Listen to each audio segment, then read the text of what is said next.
മാസങ്ങളായി നമ്മൾ ആ വിധി പ്രതീക്ഷിച്ചാണ് ഇരിക്കുന്നത്.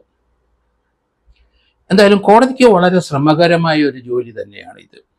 ലക്ഷക്കണക്കിന് പേജുകൾ നോക്കണം, കോടതിക്ക് മെമ്മറിയിൽ വരണം.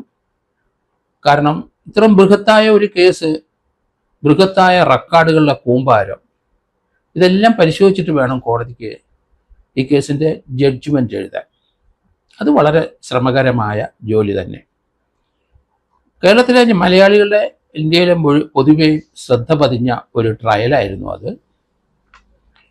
കേസ് വാദങ്ങളും പ്രതിവാദങ്ങളും കൗണ്ടറുകളും ഡിജിറ്റൽ എവിഡൻസുകളും സുപ്രീം കോടതി റൂളിങ്സും, ഇങ്ങനെ നിരന്തരം വാദപ്രതിവാദങ്ങൾ ഇതുപോലുള്ള ജഡ്ജ്മെൻ്റ് ആധാരത്തിൽ നടക്കുന്നത് നമ്മൾ കണ്ടു.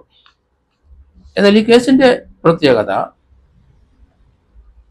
സിനിമയിലെ ഒരു ഉന്നത നടിയെ അവരെ അങ്കമാലിക്കടുത്ത് വെച്ച് രാത്രിയിൽ 17/2/2017 പൾസർ സുനിയും 5-6 പേര് കൂടി പീഡിപ്പിച്ച ദൃശ്യം പകർത്തിയിട്ട് ആ ദൃശ്യം നടനെ ഏൽപ്പിച്ചു എന്നുള്ളതാണ്.